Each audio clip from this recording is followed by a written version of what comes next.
Hello and welcome to this first look exploring session looking at the tragedy of Julius Caesar by Sir William Alexander, writing in 1607. This is our last William Alexander play.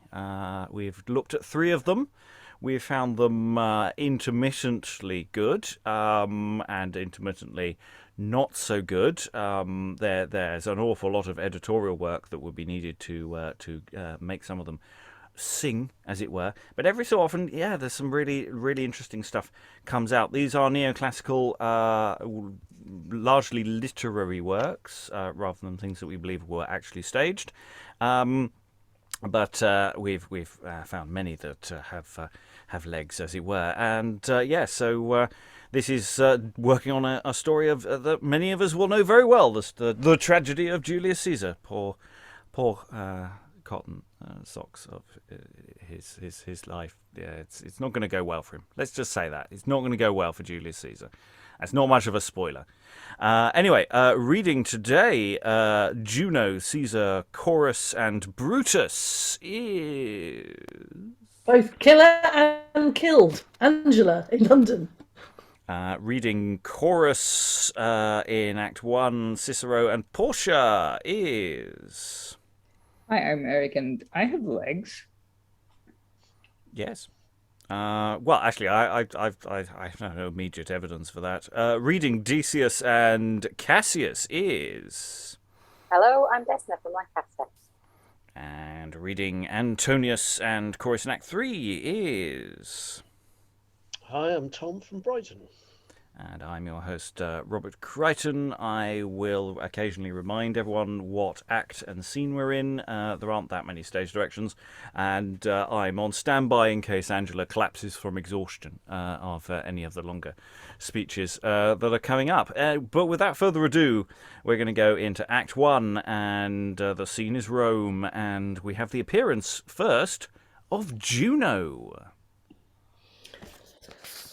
Though I, a goddess, grace the azure round, whilst birds, all bright with eyes, my coach do move, and am with radiant stars heaven's empress crowned, the thunderer's sister, wife of mighty Jove, and though I banquet in the ethereal bowers, where ambrosia and nectar serves for meat, and at the meeting of the immortal powers am still advanced unto the highest seat, yet... by those glorious shows of boundless bliss, my burdened mind can no way be relieved, since immortality affords but this, that I live ever to be ever grieved. In vain mortals seek for help at me, with sacred odours on my altar's throne. What expectation can they have to see one venge their wrongs, who cannot venge her own? May Pallas then drown thousands if she please, who metamorphose Diomedes' mates? And must my enemies always live at ease, as me to spite anointed by the fates? Of all the dying race which lives below, with such indignities none could comport, as wound my breast, whom gods and men do know, to be abused by Jove in many a sort. Though known to me, from others if concealed, his faults might breed me grief, but yet not shame. Where lo, now both through heaven and earth revealed, each slanderous theatre doth his scorn proclaim. If divine souls divinely lived aloft, the world below would imitate them then, but humanized by haunting mortals oft, where men should grow like gods, gods grow like men. My painted Iris, in her beauty's pride, smiles not on Phoebus with so many hues, as Jove in divers shapes himself can hide, when he poor maids, by Cupid spurred, pursues. He Danae, a golden shower, deceived, and did, a swan, in Leda's bosom light, then turned a bull, a Genor's daughter reaved, and Io made a cow to mock my sight. But oh, I wish that with such wanton dames he still to sport would as with me remain, not able then to touch celestial flames, all, like the drunkard's mother, might be slain. Then such a troop as Rhea's bosom stores would not hold him and me at endless jars. The heavens are pestered with my husband's whores, whose lights impure do taint the purest stars. Though wrongs, when gross, are heavy to digest, an actor's greatness does some grief remove, or whom to suffer wrong it shames one least. If I were wronged, I would be wronged by Jove. But this long tormented hath my breast, a man, a boy, a shepherd, yea, and worse, the Phrygian's firebrand, the adulterous guest, who first wrought wrong by fraud, and then by force. He was he whose verdict moved me most, whilst partial fancies judged of beauty's right. Nor was it strange, though all one judgment lost, who had 3 naked goddesses in sight. And yet I know, had not his wandering eyes the Cyprian bribed by some lascivious smiles, my pompous birds in triumph through the skies had borne the gold which oft her nymphs beguiles. And am I she whose greatness it admired, whom Jove for wife, whom thousands court for love, whom haughty Ixion to embrace desired, yet with a cloud deluded did remove? And what made me a matter to submit, where my authority might have availed? Whilst though I promised wealth and Pallas wit, yet with a young man Venus most prevailed. But how durst he of one the glory raise, where 2 contemned would needs the wrong repair? It spites our sex to hear another's praise, of which each one would be thought only fair. To venge myself, no kind of pain I spared, and made his greatest gain his greatest loss. As Venus gave him Helen for reward, I gave him Helen for his greatest cross. Nor did he long with joy her love enjoy, whose fatal flames his country did confound, whilst armies armed for her did Troy destroy, and Neptune's labours levelled with the ground, whilst Simois seemed to be a burial field, whose streams as streets were with dead bodies paved. All Xanthus plain as turned to sea did yield a flood of blood from heroes' wounds received, whilst braving thousands once, though much esteemed, by dust and blood deformed, of Hector slain, not like Patroclus by the sword redeemed, the body basely was brought back again. Then by the same man's son who killed his son, old Priamus surprised, sighed forth his breath, and even most harmed where he for help had run, the altar taken was by death. Though wrestling long to scape the heaven's decree, blood-quenching lust last parted from the light, he who loved Helen and was loathed by me, did, as a sacrifice, appease my spite. Then, having lived, if wretches have a life, till in all her heir dead oft buried spied, though once known both, nor mother then, nor wife, the fertile Hecuba made childless died. Thus by those means it would have seemed to some that scorned beauty had been well revenged. But whilst they were o'ercomed, they did o'ercome, since they their states for better states have changed. I in one part that people did confound, but did enlarge their powers in every place. All warlike nations through the world renowned, from Phrygian ruins strive to raise their race. And yet 2 traitors who betrayed the rest, oh, that the heavens on treason sometimes smiles, though having worst deserved, did chance the best, more happy than at home in their exiles. Did not Antenor, stealing through his foes, near to the Eugenian mountains build a town, of which some nurslings once shall seek repose amidst the waves, and in the depths sit down? Their city, spousing Neptune, shall arise, the rarest commonwealth that ever was, whose people, if as stout as rich and wise, might boast to bring miraculous things to pass. Then false Aeneas, though but born to obey, did of a fugitive become a king. And some of his near Tiber's streams that stay would all the world to their obedience bring. Their ravenous eagles, soaring o'er all lands, by violence a mighty prey have won. That bastard brood of Mars, with martial bands, have conquered both the mansions of the sun. Their course by mountains could not be controlled. No, Neptune could not keep his bosom free.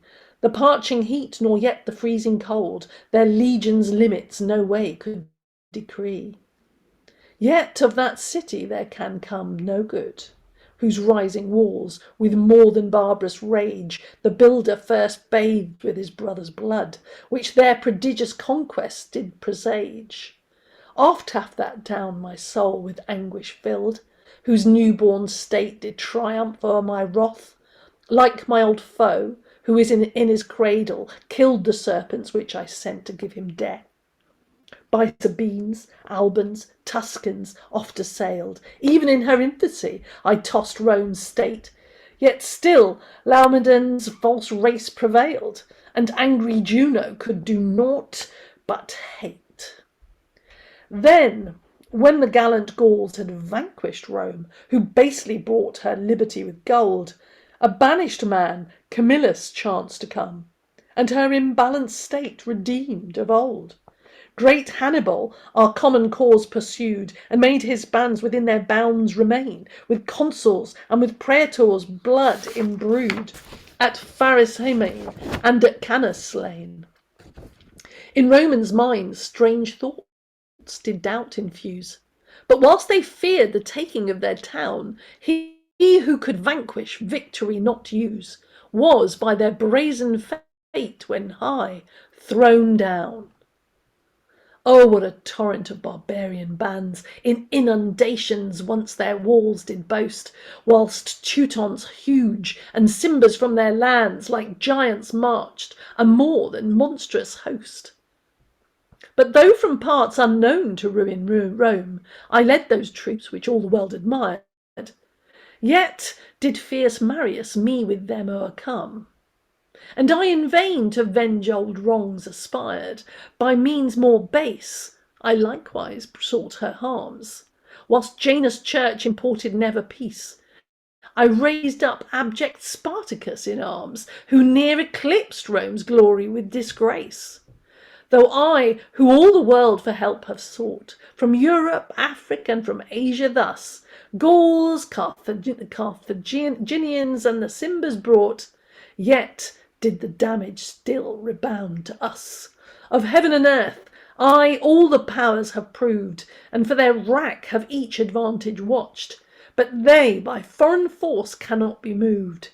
By Romans only may be matched, and I at last have kindled civil war, that from their thoughts which now no reason bounds, not only laws, but nature's laws doth bar. The son, the sire, the brother wounds, whilst the eagles are opposed to the eagles so. Oh, what contentment doth my mind attain! No wound is wrong bestowed, each kills a foe, whatever side doth lose, I always gain. But this my soul exceedingly annoys, that all at one time cannot be suppressed. The war helps some as others it destroys, and those who hate me most still prosper best.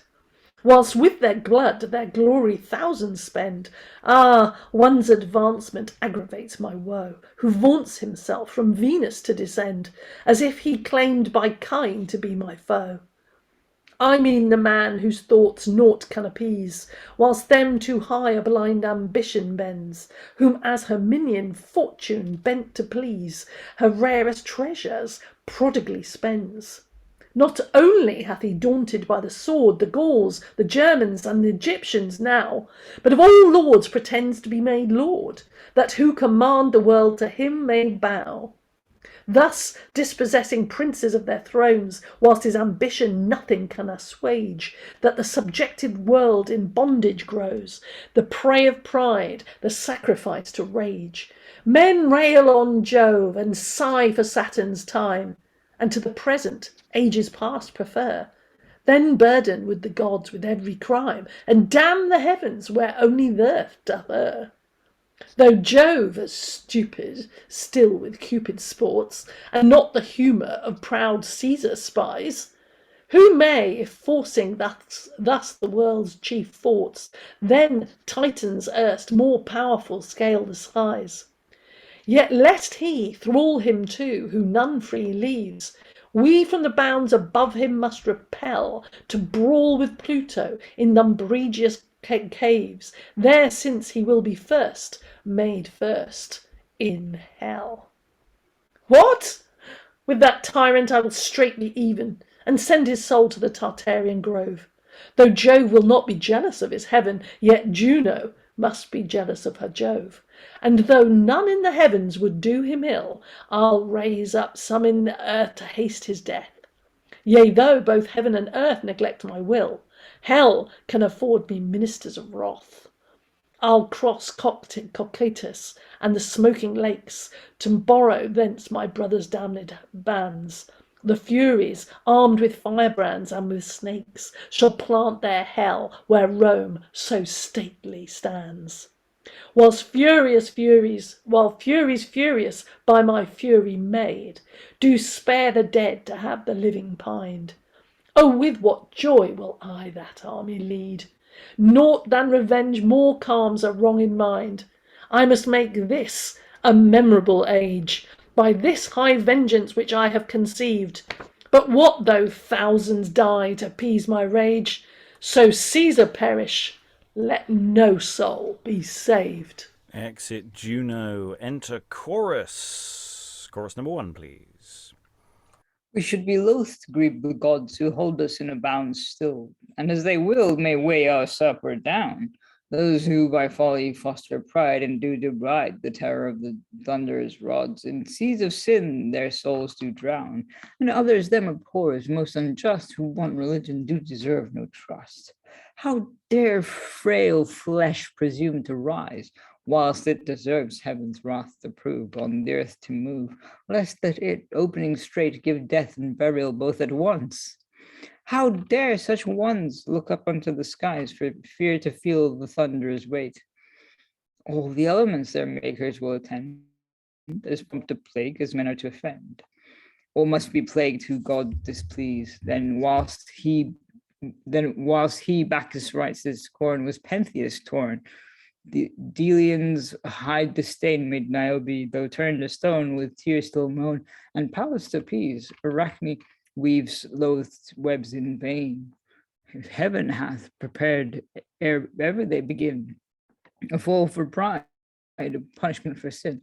Though Juno yet doth still remain that indignation once conceived, for wrong received from Paris, as we find, and for his cause bent to disgrace the Trojan race, doth hold a high disdain long laid up in the lofty mind.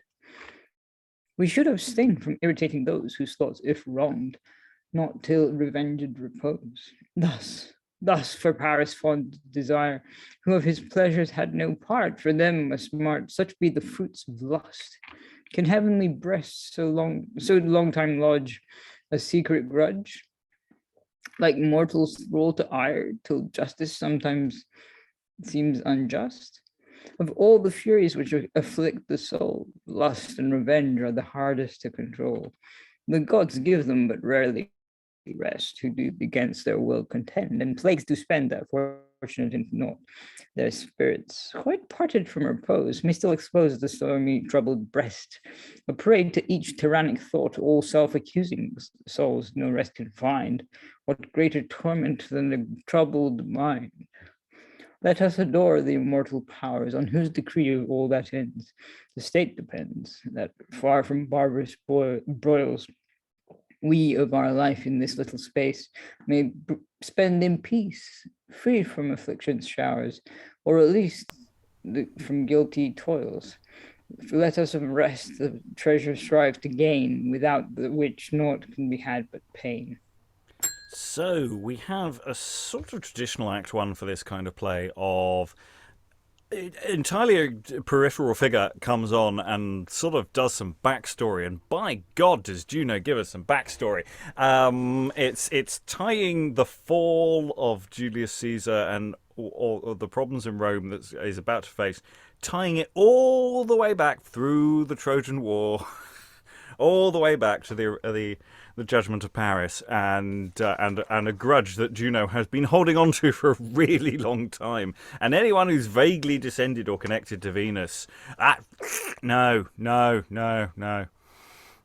So yeah, and it's arguably very detachable from the rest of the play. It's very self-contained.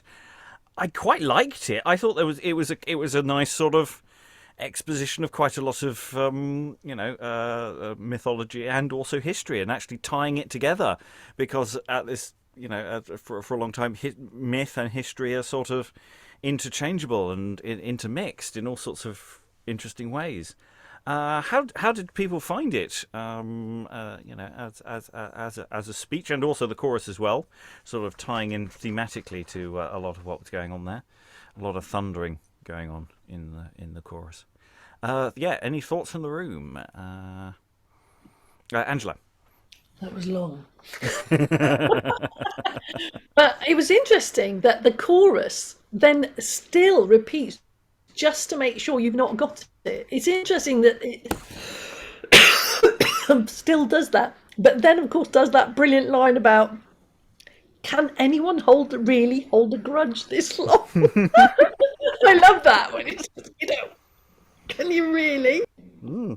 Yes, you can. And also, it sort of, even though it's a very choppy and interesting verse structure, actually, for what the chorus is doing, it is also slightly more explicit and using names slightly more clearly, using the name Paris a lot more. I don't know how often, did Juno actually ever say him by his actual name?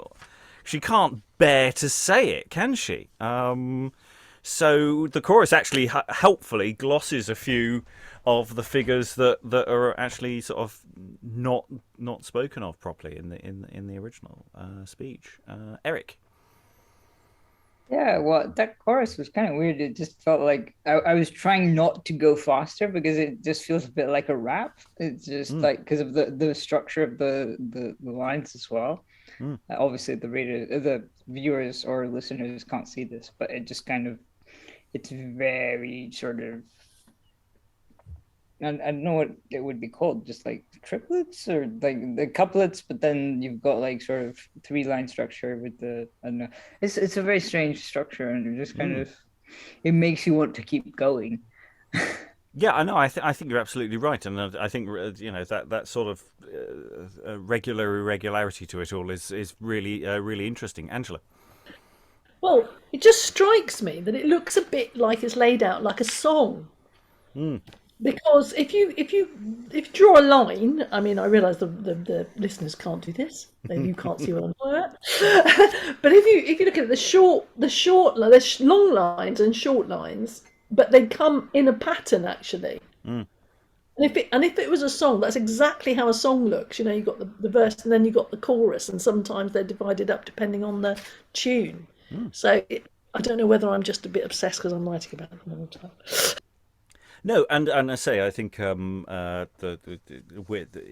different context we could sit down and actually properly break down the verse structure and actually talk about it in a much more formal way. But generally, I try to keep it along the lines of, here's some blank verse and here's some other stuff doing short lines and weird choppy things and short and longer and thing, because that's sort of all we really need at this stage of the thing. It's doing interesting stuff.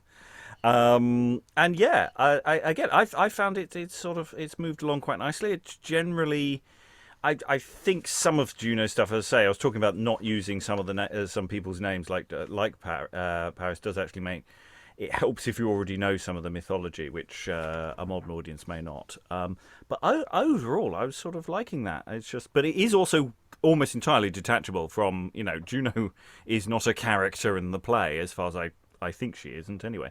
But this is a sort of neoclassical thing of an almost detachable, massive opening speech that sets the scene and then moves on. Eric. I'm just kind of glad that it didn't start with like, he's dead already, like we had with the Alexander one. Pretty much same author, if I remember correctly. Yes, absolutely. Yeah. Where Alexander's ghost comes on and sort of tells you that I was killed, I'm dead, and this is what happens after. Yeah, yes. Whereas Alexandrian tragedy is all about what happens after Alexander is dead. This is very much leading up to what happens to Caesar. I don't see any point in pretending that Caesar isn't going to get horribly murdered. I think the spoilers are past on that one. I don't know. Probably lost a viewer now. Someone sit and go, what? Oh no! Anyway, let's go into Act 2, I think, and meet Caesar. Act 2, Scene 1. We have multiple scenes in Act 2. I say multiple. I think there's at least 2 plus the chorus. Act 2, Scene 1. Caesar and Mark Antony. Now have my hopes attained the longed-for heaven, in spite of partial envy's poisonous blasts. My fortune and my courage have proved even. No monument of miscontentment lasts. Those who co-rivalled me, by me o'erthrown, did by their falls give feathers to my flight. I in some corner rather live unknown than shine in glory and not shine most bright. What common is to two rests no more rare. In all the world no phoenix is save one, that of my deeds none challenge might a share. Would God that I had acted all alone. And yet at last I need to mourn no more for envy of the Macedonians' praise, since I have equalled all that went before. My deeds in number do exceed my days. Some erst whose deeds registered by fame did from their conquest glorious titles bring. But greatness, to be great, must have my name. To be a Caesar is above a king. Those warlike nations which did nations spoil, and by thy legions to our lords made thrall. What can brave minds not do by time and toil? True magnanimity triumphs o'er all. The outrageous Gauls, who in most monstrous swarms went wasting Asia, thundering down all things, and Macedonies quaking at their arms, did insolently make and unmake kings. Those Gauls, who having the world's conquerors soiled, as if the world might not have matched them then, would sacrilegiously have Delphos spoiled, and warred against the gods, condemning men. Yea, those whose ancestors our city burned, the only people whom the Romans feared, by me, Rome's nursling, matched and o'ermatched mourned. So what they first eclipse, again they cleared. Then as to subjects having given degrees, the Gauls no more presuming of their might, I, wounding Neptune's bosom with winged trees, did with the world divided Britons fight. The Germans from their birth inured to war, whose martial minds still haughty thoughts have bred, whilst neither men nor walls my course could bar, masked with my banners, saw their Rhine run red. The eastern realms, when conquering now of late, my coming and o'ercoming was but one. With little pain erst Pompey was called great, who fought soft bands, whose glorious days were gone. But what though thousands set one's praises forth, for fields which shadows and not swords obtained? The rate too easy vilifies the worth. Save by great pains no glory can be gained. From dangers past my comfort now proceeds, since all who durst gain stand I did o'ercome. And in few words to comprehend my deeds, Rome conquered all the world, and Caesar Rome. Lo, those who strive your virtue to suppress, as whose great actions made them jealous still, whilst labouring but too much to make you less, have made you grow great against your will. Great Pompey's pomp is past, his glory gone, and rigorous Cato by himself lies killed. Then dastard Cicero, more your honours none. Thus all your foes are with confusion filled. The senators who could not be assuaged, long to your prejudice their power abused, till at their great ingratitude enraged, I swore our swords would grant what they refused.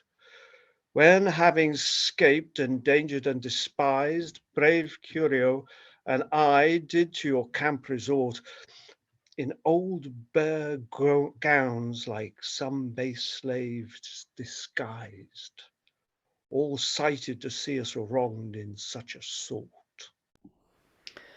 The highest in the heaven, who knows all hearts, do know my thoughts are pure as are their stars, and that constrained I came from foreign parts to seem uncivil in the civil wars. I moved that war, which all the world bemoans, whilst urged by force to free myself from fears. Still, when my hand gave wounds, my heart gave groans. No Roman's blood was shed, but I shed tears. But how could any elevated sprite, who had for honour hazarded his blood, yield willingly, by foes' outrageous spite, to be defrauded of the expected good? Whenas a multitude of battles won had made Rome's empire and my glory great, and that the Gauls oft vanquished had begun to bear the yoke which they disdained of late.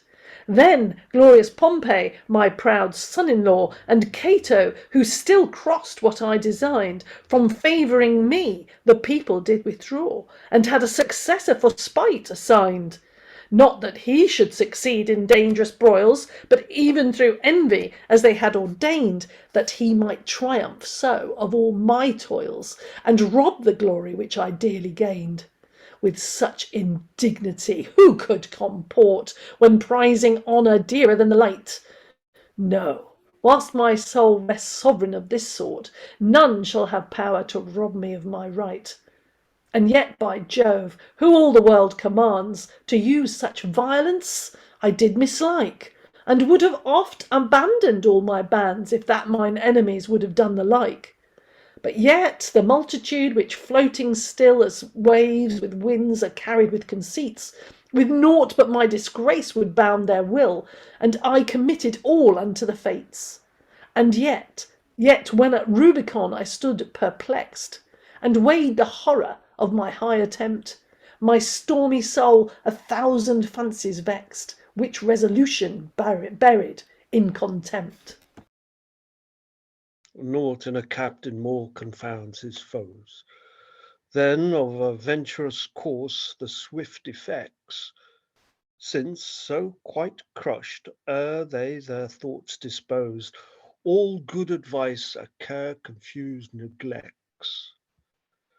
Though when you marched to Rome your power was small, the sudden news so thundered in each ear, that, as if heaven had fallen upon them all, it bred amazement, and amazement fear.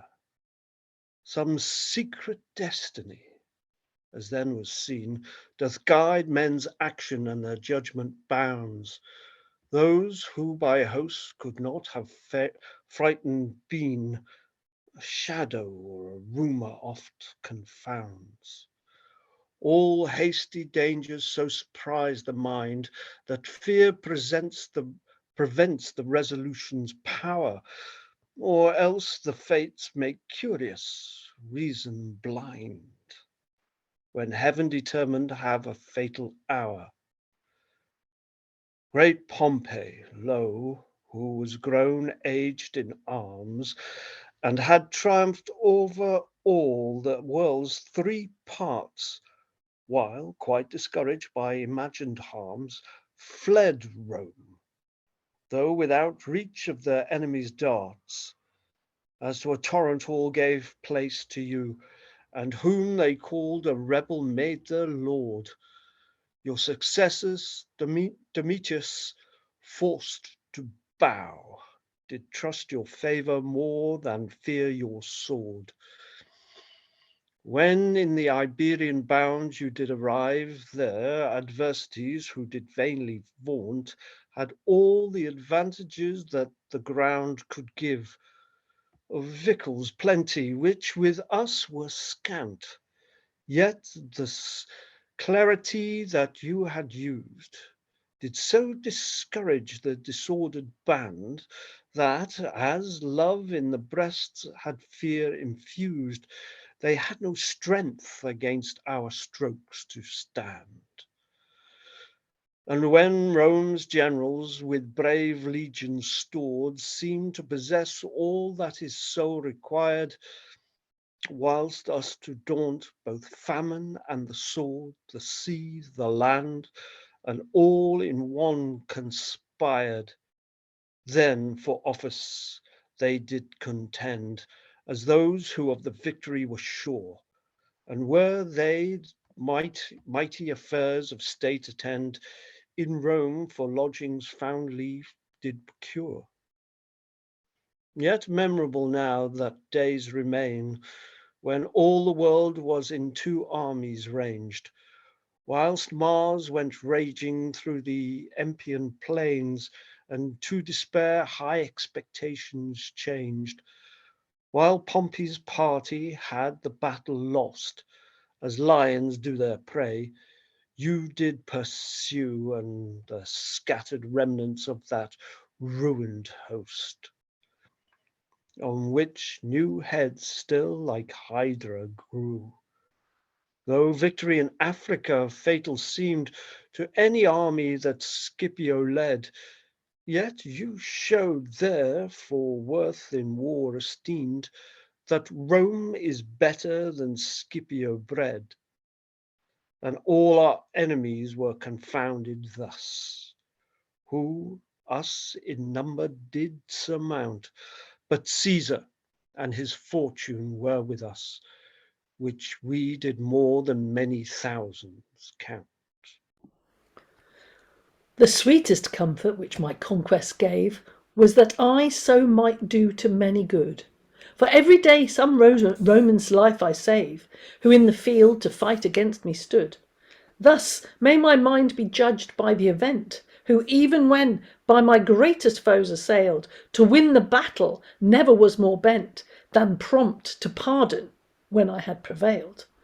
Not covetous of blood, of spoils, nor harms, I, even when victor, did insult o'er none, but laid aside all hatred with my arms, a foe in fight, a friend when it was gone. Of clemency I like the praise more than of force which mortals with affliction loads. Strength oft may prove the worst thing that's in men, and pity is the best thing in the good gods. Stern Cato, still affecting to be free, who either death or life, if given, disdained. Thy death I envy, who didst envy me, the glory that I, saving thee, had gained. Yet I to rents and dignities restore even those who long my ruin had designed.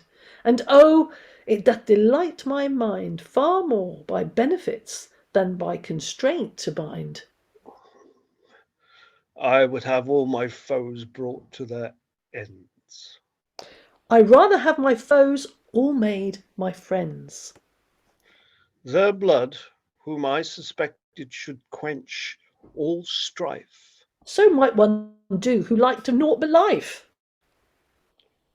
Forgive me, the script has gone crazy. Oh. And I've now lost it. Forgive. So might Yes, so still life would, forgive me, still life would be redeemed from dangers forth. Not with a ransom than itself more worth. Than life to man, what things more dear succeeds? The great contentment that true glory breeds. Men by all means their blast of breath prolong. Men should strive to live well, not to live long, and I would spend this momentary breath to live by fame for ever after death, for I aspire in spite of fates to live. I fear that some too soon your death contrive. Who dare but lodge such thoughts within their minds? Those whom the shadow of your greatness blinds. The best are bound to me by gifts in store. But to their country they are bound far more. Then loathe they me as the enemy of the state. Whom freedom love, you as usurpers hate. I by great battles have enlarged their bounds. But that they think your power too much abounds. From doing wrong yet I refrain my will. They fear your power because you may do ill. The present state still miscontentment brings to factious minds, affecting matters strange, which burdens to themselves do loathe all things, and so they change, regard not what they change, in populous towns where many do repair, who at their meeting what they please do touch, they further than their bounds extend their care. The idle who do nothing must think much. Lo, Rome, though wasted all with raging wars, whilst private grudge pretended public good, equality, still rude, engendering jars, did prove too prodigal of Roman blood. Though yet now at the last attaining rest, whilst all obeying one may banish tears, it, if constrained, even scorns as bad the best. This word necessity so wounds the ears. The insolent, with vile seditious words, who trembled whilst they heard the trumpet sound, stir now their tongues, as we did then our swords. And what Mars spared, make Mercury confound. The people thus in time of peace agree, to curb the great men still, even in that form, as in calm days they do disbranch the tree, which shrouded them of late against a storm. But now I looked, brave deeds appeasing spite, that bursted envy should for anguish die. Dark shadows as a shame do vanish quite, when at his height bright Phoebus clears the sky. And though their hatred deeply they disguise, yet can they not so hide inflamed desires, but that their spite rests sparkling through their eyes, and boasts to burst out straight in open fires.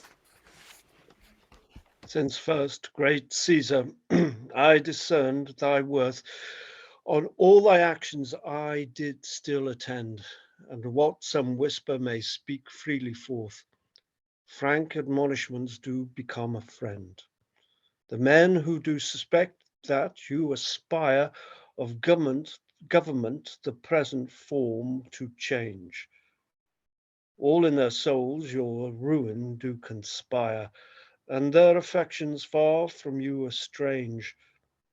Since chaste Lucretia, thy proud Tarquin stained, washed with her blood the violated bed, whilst by this his power Rome basely was constrained, all to obey which this cursed brain had bred.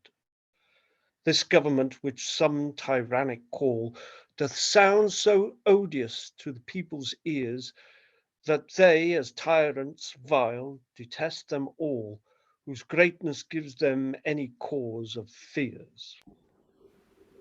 I not affect the title of a king, for love or glory or desire of gain, nor for respect of any private thing, but that the state may by my travels gain. You know Sibylla's books, which never fail, in many minds have an opinion bred, that o'er the Parthians Rome cannot prevail, till by a prince her valorous bounds be led. For as confusion is the fruit, we find, of those affairs which diverse thoughts dispose, so sovereignty, matched with a gallant mind, breeds reverence in one's own, fear to his foes.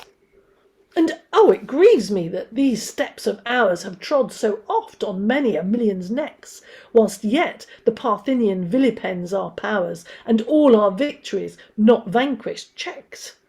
Ah, should a general of the Roman race be by barbarians killed, and not revenged? And should his ensigns, signs of our disgrace, rest in the rank of conquered relics ranged?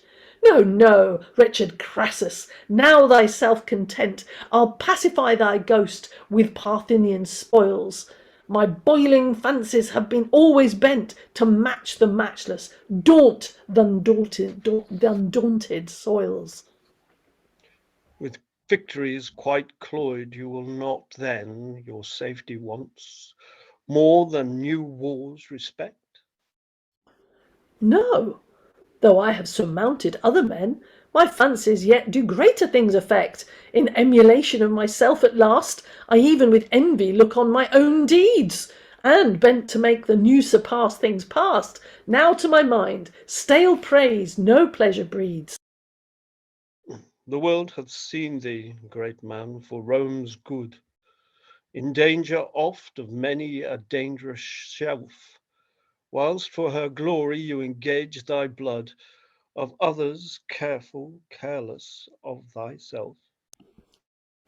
Though whilst in the April of my blooming age, I from the vulgar rate redeemed my name, some with my deeds did burden youth's hot rage, and am ambitious appetite of fame.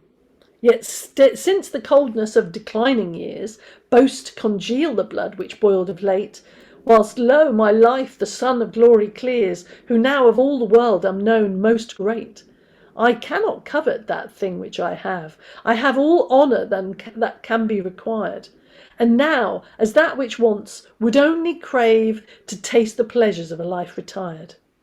But save to serve the state, for naught I strive, for oh, neglecting the echoes of renown, I could content myself unknown to live, a private man, with a plebeian gown. Since, Antony, thus for the state I care, and all delights which nature loves disdain, go, and in time the people's minds prepare, that as the rest I may the title gain. Yet indirectly at the first assay to what their doubtful minds do most incline, but as without my knowledge, that they may all mark your mind, and yet not think of. And yet not think of mine. Exit Caesar and Antony. Yeah, I'd be happy to just retire now, but there's so much to do. I didn't want to be in charge. It was destiny. There was an oracle. It's not like pride or ambition made me. And it's such a shame that I've had to kill so many people to get here. But Oracle man, Oracle. Yeah, Antony, sort of breaking into this with hype. Some people really, really hate you, man. Just going, what, really? Oh, but you've just been telling me how great I am. We've just been talking at great length about all the great stuff we've done. Remember Pompey? Yeah, saw him off. But yeah, it's really interesting because there's something actually that I quite like about just the way that Caesar's just on this extended monologue, and he's not really listening, I think, to Antony at all. I think Antony's listening to Caesar. I think he's trying to work his way into Caesar's reverie. And yeah, you can understand why Caesar gets stabbed. I'm just saying. It feels like he's really making himself a target here. It's not much modesty to this guy. It's just, yeah. Those whom the shadow of your greatness blinds. There's a lot of sycophancy coming from Antonius. Great Caesar. You feel like he's got to put that stuff in because otherwise Caesar won't be his friend anymore. Any thoughts in the room, Tom, and then Eric? Yeah, I think you're absolutely spot on with the revelry that Caesar's in, and I think it's. With power comes a sort of like delirium that you can't break because you can't afford to be great. Whereas, so you have that schism between the isolated campaigner who's not been in his own country for so long, and the machinations of a plebiscite back at home who's just going, he's too powerful. If he comes in here, he's going to ruin all our scams and things. So yeah, it's very interesting that in that respect, that dynamic between the the soldier and the state. Eric? Yeah, I was just going to say that it's interesting how you mentioned the sort of platitudes that Antony sort of forces out, like Great Caesar and all that stuff. But it sounds a bit like the way sort of subjects would speak to their masters in like Turkish plays, like Solomon and Persida and that kind of thing, and then they get murdered. Although obviously this is not going to go that way because we need a sequel, or not. But yeah, no spoilers there that he's going to die kind of thing. But like, yeah, I could totally see like Antony just like, if he's not careful with his words, just getting sort of stabbed by accident or tripping on something and falling on a dagger. Yeah, and as I say, we get again a bit of exposition hidden, not necessarily very subtly, about the civil war that they've basically come out the other side of, and the wars that they've been fighting in sort of around Rome's more central axis. The outrageous Gauls. I wonder how outrageous they are. Fabulous. Angela. So I'm interested in the way that he uses the oracle and the fact that the oracle said a prince will beat the Parthians. So he says, well, I've got to be the prince because otherwise I'll never be able to beat the Parthians. So it's interesting in this overthrowing of the constitution and becoming a tyrant, being thought of as a tyrant. He says, no. I just want to beat the Parthians. So it's kind of fascinating. I'm wondering if there's any. If this was kind of like one of Caesar's arguments, in reality, it's kind of a fascinating way to think about how you're overtaking the Senate, that whole public thing. Yeah, the kind of excuses, the sort of official excuses of when you're taking power whether that, I would not be surprised if that isn't lifted directly from sources, whether it is exactly accurate as to what happened, but I would have thought that's a source lift on some level because it feels very plausible. I've been reading some histories post Julius Caesar, and yeah, it's the kind of politicking that people do. They make these, we're doing this because of this. We have this is the official reason why we're doing these things. It's not a power grab at all. No, absolutely not. Look. So yeah, I would not be surprised at all. Eric?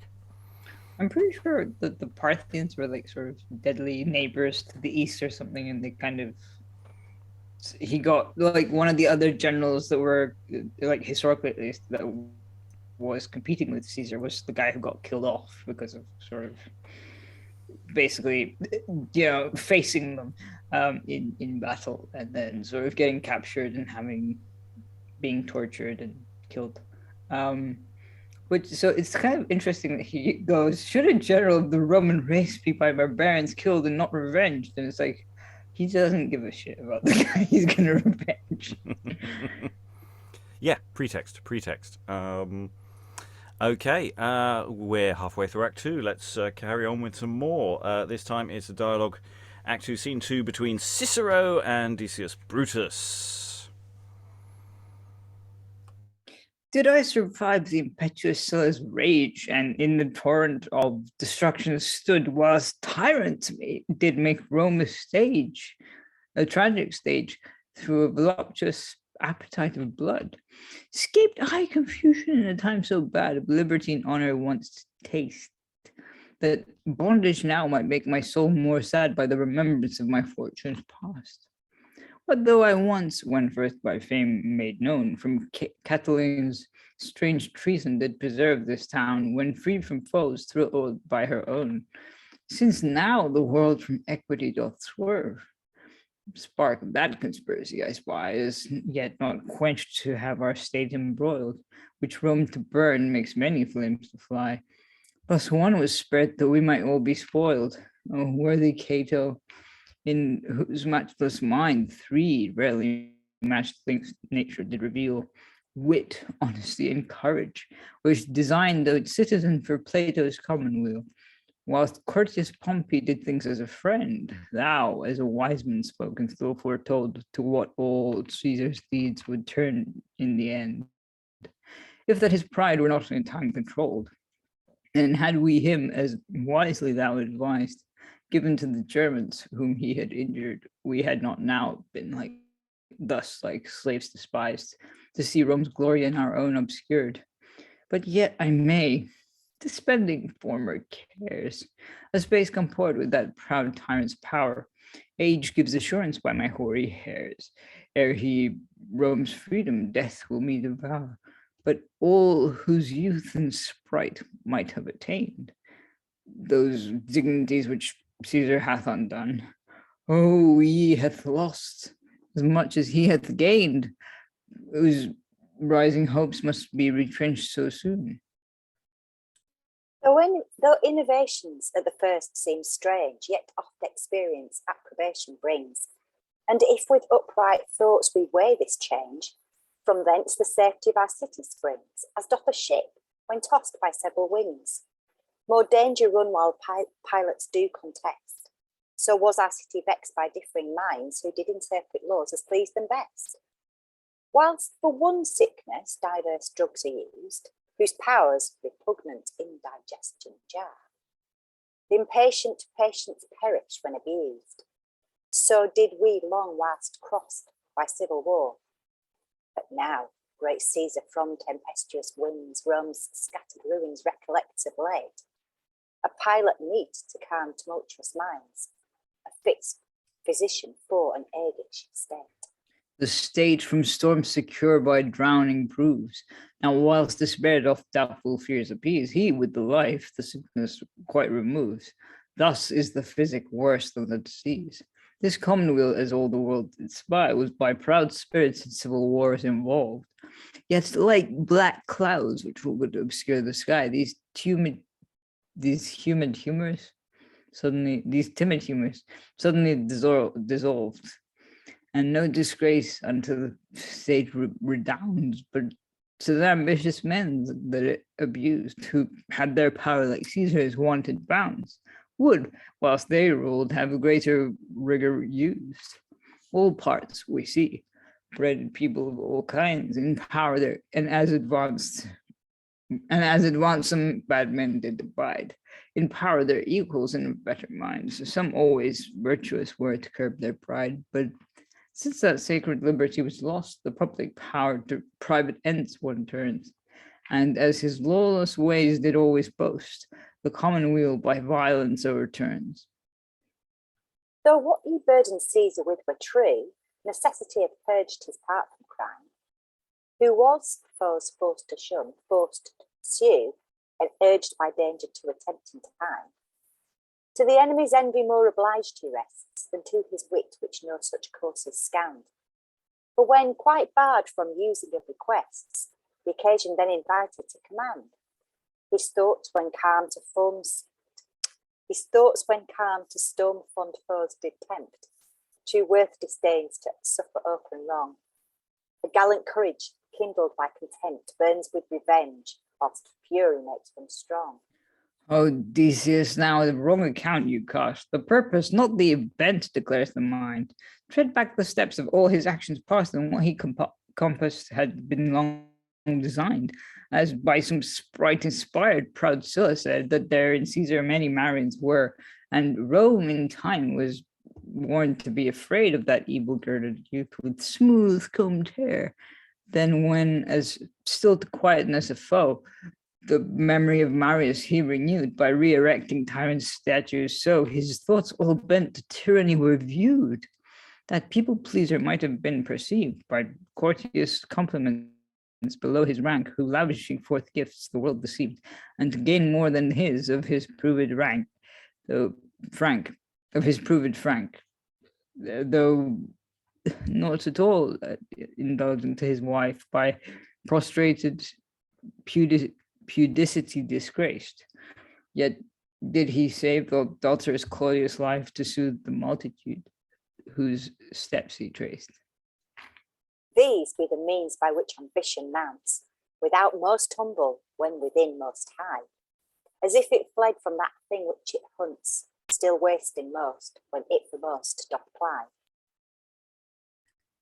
Then he, still tyranny bent to embrace, was thought conjoined with Kettle to be, and had wise Cato's counsel taken place, might with the rest have suffered death by me.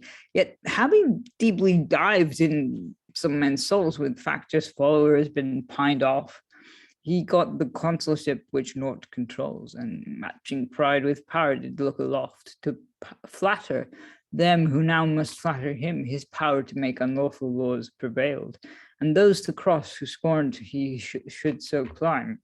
He furnished was with force where reason failed.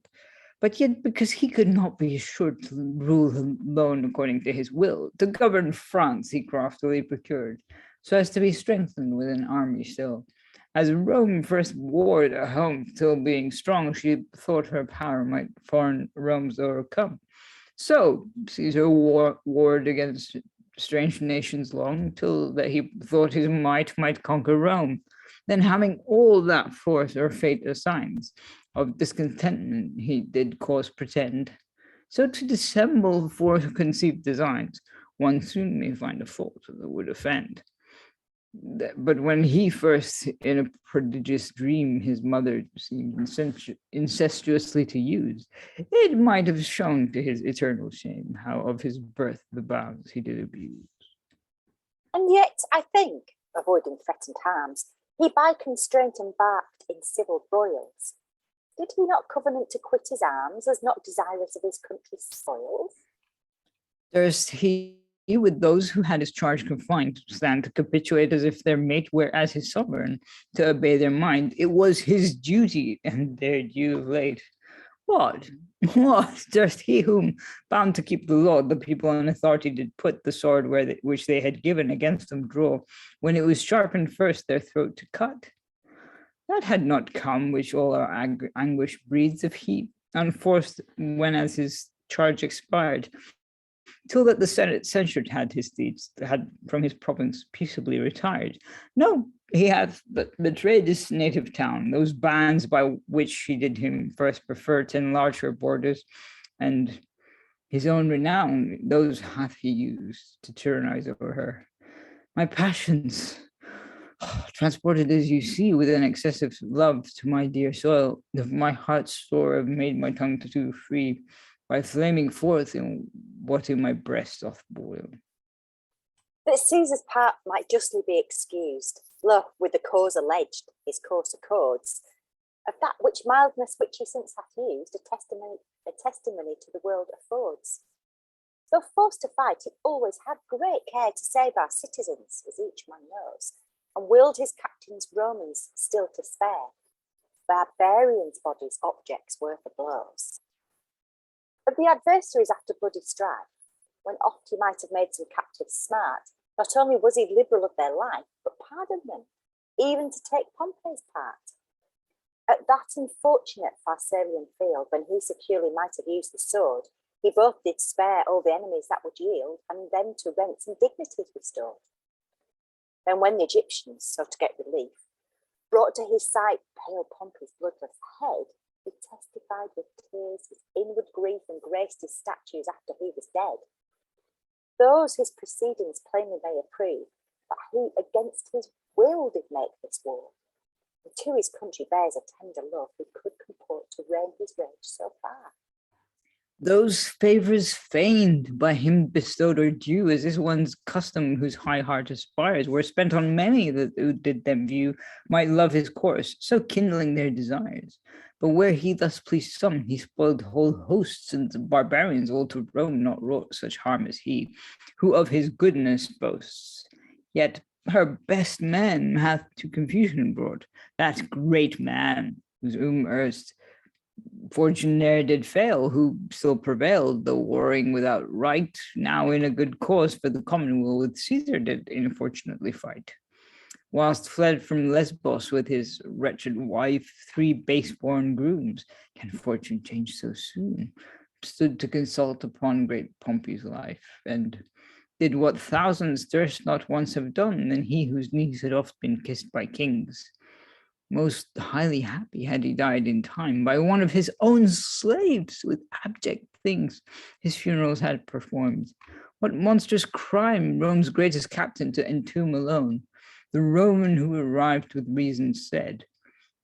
The fatal glory was too great for one, and to have part of that lost honor stayed, the tears bestowed by Caesar on his head forth from a guilty mind remorse had thrown, or else he wept to see his enemy dead by any other's hands than by his own.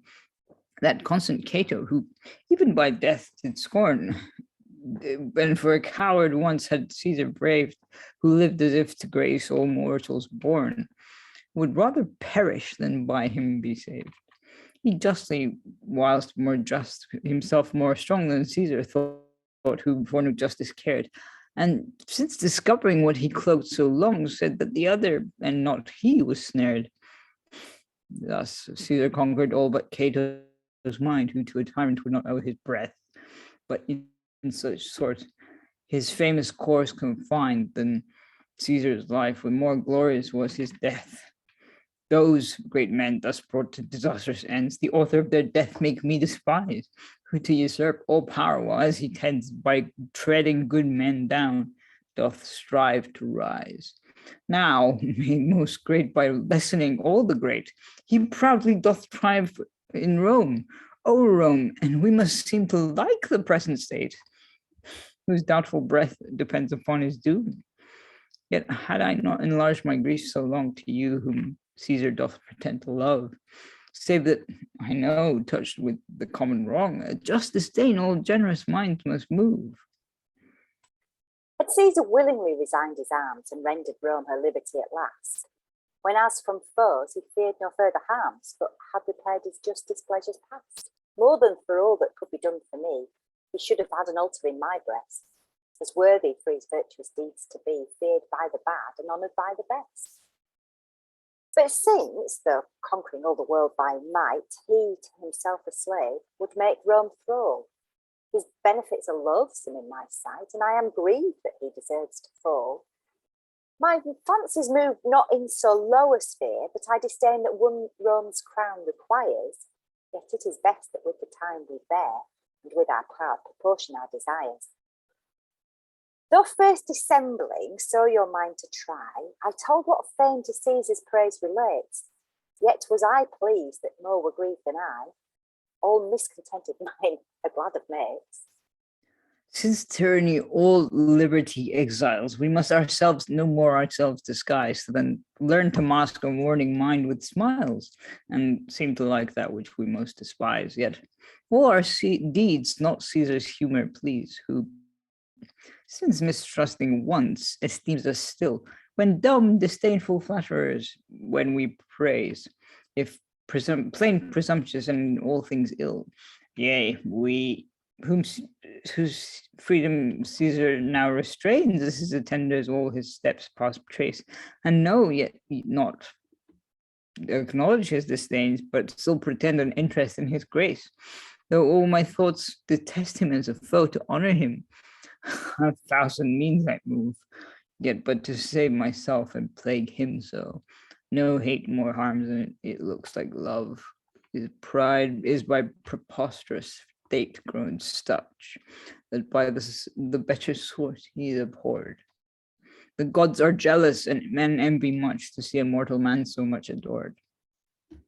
Well, Cicero, let all means be entertained that may embark us in his bosom's deeps, till either willingly or then constrained, he justly quite what he unjustly keeps. And exit Decius and Cicero. Enter chorus for Act 2. This life of ours is like a rose, which whilst rare beauties it array, doth then enjoy the least repose. When virgin-like made blush we see, of every hand it is the prey, and by each wind is blown away. Yea, though from violence scaped free, thus time triumphs and leads all thralls, yet doth it languish and decay. Oh, whilst the courage hottest broils, and that our life seems best to be, it is with dangers compassed still, whilst at each little change appalls. The body, force without oft foils, it thone distemperature oft spoils, and even though none it chance to kill, as nature fails, the body falls, of which save death, naught bounds the toils. What is this moving tower in which we trust? A little wind closed in a cloud of dust. And yet some sprites, though being pent in this frail prison's narrow bounds, whilst what might serve doth not content, do always bend their thoughts too high, and aim at all the peopled grounds. Then, whilst their breasts ambition wounds, they feed, as fearing straight to die, yet build as if they still might live, whilst famished for fame's empty sounds. Of such no end the travel ends, but a beginning gives, whereby they may be vexed worse than before. For whilst they still new hopes contrive, the hoped good more anguish sends. Then the possessed contentment lends. As beasts not taste, but do devour, they swallow much, and for more strive, while still their hope some change attends. And how can such but still themselves annoy, who can acquire, but know not how t'enjoy? Since, as a ship amidst the deeps, or as an eagle through the air, of which no way the impression keeps, most swift when seeming least to move, this breath, of which we take such care, doth toss the body everywhere, that it may hence with haste remove.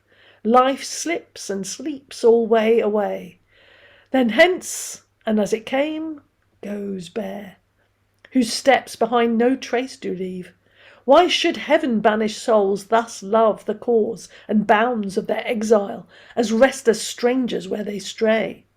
And with such pain, why should they reave that which they have no right to have, which with them in a little while, as summer's beauties, must decay, and can give naught except the grave? Though all things do to harm him what they can, no greater enemy than himself to man, whilst oft environed with his foes, which threatened death on every side, great Caesar parted from repose, as Atlas, holding up the stars, did of a world the weight abide. But since a prey to foolish pride, more than by all the former wars, he now by it doth harmed remain, and of his fortune doth defied. Made rich by many nations wreak, he, breaking through the liquid bars, in Neptune's arms his minion forced, yet still pursued new hopes in vain. Would the ambitious, looking back, of their inferiors knowledge take, they from huge cares might be divorced, whilst viewing few more power attain, and many more than they to lack. The only plague from men that rest doth reave is that they weigh their wants, not what they have. Since thus the great themselves involve in such a labyrinth of cares, whence none to scape can well resolve, but by degrees are forward led through waves of hopes, rocks of despairs. Let us avoid ambition's snares, and far from storms by envy bred, still seek, though low, a quiet rest, with minds where no proud thought repairs, that in vain shadows doth delight. Thus may our fancies still be fed with that which nature freely gives. Let us iniquity detest, and hold but what we owe of right. Thy's treasure is all circling light, not that vain pomp for which pride strives, whose glory but a poisonous pest, to plague the soul, delights the sight. Ease comes with ease, where all by pain, rest we in peace, by war let others reign. End of Act 2. So yeah, we've got a different kind of debate in contrast with the not really a debate, more a sort of truth bomb let off by Antony. Here we've got Cicero going, "Oh my God, have you seen Julius? Do you see what Julius is? Oh my God!" And Decius is sort of going, "Well, there was a civil war. He was careful. He tried not to get as many of our people killed. He was quite careful about that, but he should really have disbanded the army by now. It is looking a bit dodgy." And Cicero's going to see, look what I'm saying. Look what I'm saying. The Republic, remember that? It's all going wrong, man. It's all going wrong. So yeah, it's and then say we close with another interesting chorus, do a slightly different verse structure, doing slightly different things. Thoughts from the room. I think I covered everything there, all the important points. I don't know if I covered everything. I probably didn't. There's quite a lot in there, actually. Yeah, who wants to leap in? Angela. So can somebody please explain to me? Well, is Decius then pro Caesar or not pro Caesar? Because he seems at the very end there to say, "Oh, I was just testing you, Cicero. I'm with you, really." That's what I thought he said, but I'm not 100% sure. I think he's sort of he might have been doing it for effect, but that I felt there was a bit of fence sitting going on there, testing what Cicero, listening to the argument, because maybe JC, because there's Cicero keeps putting little wedges in between Decius and JC. I just to you whom Caesar doth pretend to love, he's only pretending, so he spends the whole time turning him round. He might have always been on side from the very beginning. I don't buy that.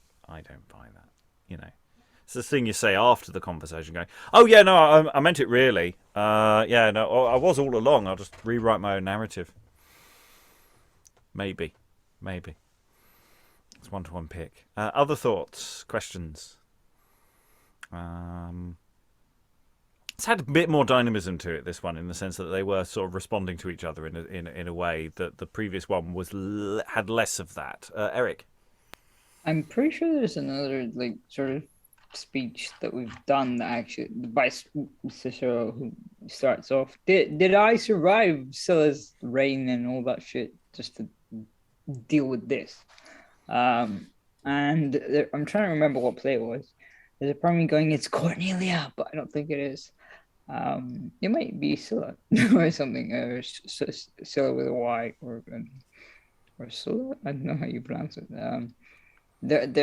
Because there are so many similar plays out there, but this is much more literary, and all the sort of Alexander has great imagery, but as a play, I think it would be a bit too long. Yeah, I'm sure. Yeah, I think you're right. We have met Cicero in a different interpretation of the figure and doing similar work with this. I think there is an interesting question. Actually, we're getting to the point where we're increasingly getting enough classical, stories about the classical, this period, that we can start stringing them together into a series. And it's a matter of where do we go with this, and how do we fit it together? This is on that thing of adaptation and tweaking and trimming, because this is a very long play. We're actually getting a lot of text in. So, I much as I quite liked Juno's introduction, I think that's an easy, straightforward. If you want to get down to the Roman action, that might be something that goes. But also, just a lot of this needs, pulling back. And also, Cicero's dialogue was weird. There were some really weird words and weird phrasings in there, which seems deliberate. It's like, that's how Cicero speaks, says Sir William Alexander. But yeah, sometimes just going, is that a typo, or is that right? I'm confused, because I don't think it actually is a typo. I just think he said that word. Tom, I think you were waving. Once again, I think it works as a serial. Because I think each act of itself is nicely put together, but as a play or as a work, it's too long. But if you could serialize it, then I think people would be quite interested in the speeches and in the characters. and with that interval, they themselves would build the world. But as one long monologue, if you like, it's very difficult to act. Yeah. There's Eric, and then we'll move on. The only bit that I mean, I'm with Cicero almost all the way, because not just because I was reading him, but like sort of because he seems to have a point by this point. But just the part that creeped me out was the part about like, yes, and he hath dreamt of his mother, but when he first in a prodigious dream, his mother seemed incestuously to use, and I'm like, are you talking metaphorically here, or are you literally talking about like Caesar told you about his dreams? And I'm like, this is just creepy. But yeah, I was like, are we talking about Oedipus here, or are we talking about Caesar? It did seem like, he was telling him there was something being portended by that kind of bit, but I could be wrong, because odd things. Okay. Act 3, let's see where we go, because we're going now definitely to the not pro-Jesus, Julius Caesar. Eric seeded that in the chat earlier, just to trip me up. Act 3, Scene 1, we're going to the other camp. It's Caius Cassius and Marcus Brutus. Now, Brutus, now we need no more to doubt, nor with blind hopes our judgment to suspend. That flattered credit low is quite worn out. We must in time attempt and not attend. That race of victors which did realms appall, vanquished by their victories at last, are by their too much liberty made thrall, since all their strength but down themselves doth cast. And we, who by our birth aimed at great things, of the world's mistress mighty minions once, who might have laboured to give laws to kings, laws from a king, must look for now with groans. For such of Caesar is the monstrous pride, that though he domineers even at this hour, and to his clients kingdoms doth divide, with an unlimited tyrannic power, yet of dictator he disdains the name, and seeks a tyrant's title with the place, not for his honour, no, but for our shame, has only bent to brag of our disgrace. I thought to see that man, as others are, walk reapparelled with a private gown, as one who had unwillingly made war, to stand himself, not to cast others down. So Sylla, though more inhumane than he, whilst having all to what his heart aspired, the sovereignty resigned, and set Rome free, when expectation's date was quite expired. By Caesar's worth we must think that he too will render freedom to this captive state. When first the world hath viewed what he might do, his thoughts are generous as his mind is great. Though insolence is off from courage flow, his dying fury sparkles but a space. High thoughts which Mars inspires naught can bring low, till one have used the purity of peace. Those who by violence to all things tend, scarce can themselves to quietness conform. Their stately carriage and frank words offend, whilst peace cannot comport with war's rude form. I hope that Caesar, settling civil broils, when warned by custom from intestine rage, will strive to mitigate his country's toils, and all those flames which burned his breast assuage. Thus of his course you by your own conceived, as if like thoughts of both did bound the will. Honest minds and with least pain deceived, those who themselves are good, dream not of ill. To sound of some the still unsound device, their inclination must your judgment sway. The square of virtue cannot measure vice, nor yet align when straight a crooked way. So Caesar rising, may usurp the state. He cares not by what force, nor by what sleight. Oh, one may soon deceive men and grow great, who leaves religion, honesty, and right. When as the senators, no more their own, came to that tyrant whom ambition blinds, and by high honours shewed how they had shown to gratify his greatness, grateful minds. He, in a chair imperiously placed, not deigned to rise nor bow in any sort, as both of them had but their due embraced, and he a haughty, they a humble port. But if he thus, ere we be thoroughly thralled, dare so disdainfully such great men use, when in a regal throne by us installed, then will he break that which he now doth bruise? Was he not first who ever yet began to violate the sacred tribune's place, and punish them for punishing a man who had transgressed the laws in times of peace? The laws which do of death all guilty hold, whose actions seem to tyranny inclined. So earnest were our ancestors of old to quench a tyrant's life before it shined. And shall our nephews, heirs of bondage, blame us dastard parents who their hopes deceived, who saw, who suffered, who survived such shame, not leaving dead what we when born received? By Caesar's friends to an assembly brought, the senators intent to fall in king. I'll not be there. But what if we be sought to aid as praetors such a public thing? I will resist that violent decree. None of Rome's crown shall long securely boast, for ere that I live thralled, I'll first die free. What can be kept when liberty is lost? Oh, with what joy I swallow up those words, words worthy of thy worth and of thy name. But, Brutus, do not fear, this cause affords in danger many, but few mates in fame.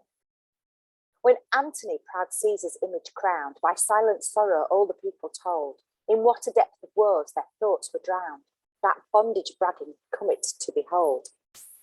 Oh, comet, that bondage bragging comet to behold. What do those scrolls down in thy chair import, which what thou art to brave thy courage brings? Be those the fancies of the vulgar sort? No, none but noble minds dream of great things. Of other praetors, people look for shows and distributions whose remembrance dies, whilst bloody fences full with mutual blows, and Afric's monsters do amaze their eyes. But from thy hands they'd liberty attend, by birthright due, the glory of thy race, and bent for thee their blood will frankly spend, so thou succeed in thy great parents' place. He, Rome redeeming Tarquin did o'erthrow, though from his birth obeyed and without strife, a rising tyrant then bring boldly low to what extinguished was, who would give life. I weigh thy words with an afflicted heart, which for compassion of my country bleeds, and would to God that I might only smart, that all others scaped what mischief breeds. Then never man himself from death did free, with a more quiet and contented mind. Then I would perish if I both could be to season thankful, to my country kind. But though that great man's grace to me enlarged may challenge right in my affection's store, yet must the greatest debt be first discharged. I owe him much, but to my country more. Thus in my breast hath great dissension bred. I Caesar love, but yet Rome's enemy hate. And as Jove lives, I could be moved to shed my blood for Caesar, Caesar's for the state.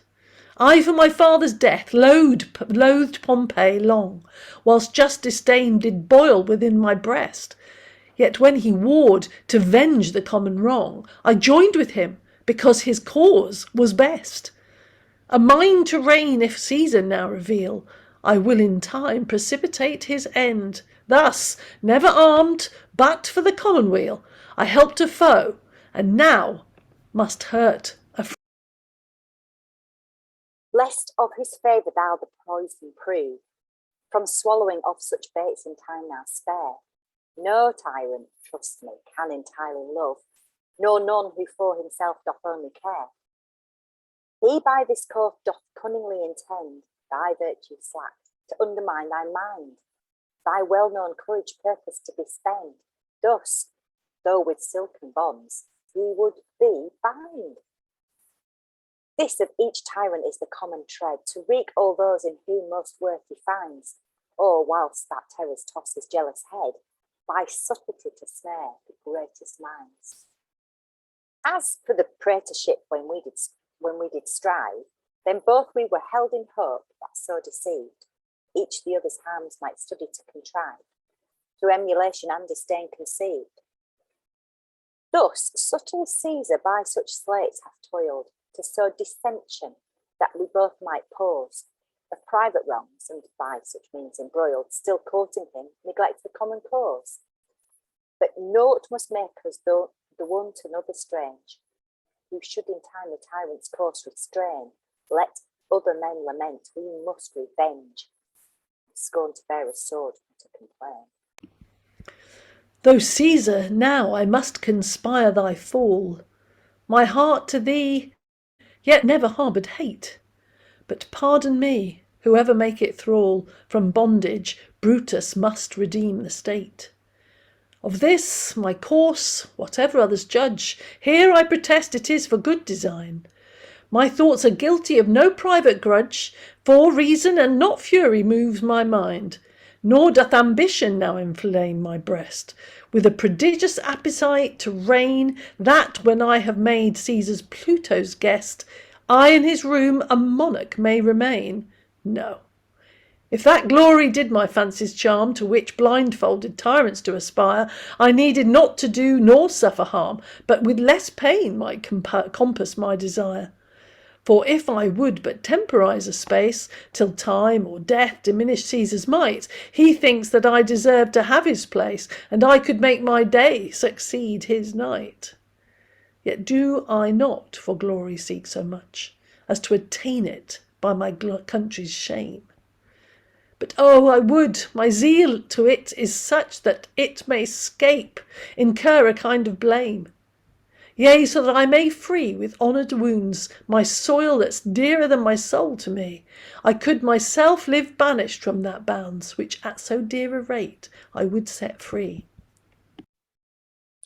What man doth breathe of Mars his martial race, but will with Brutus sacrifice his blood, and, charged with arms, ere tyranny take place, dare venture all things for his country's good?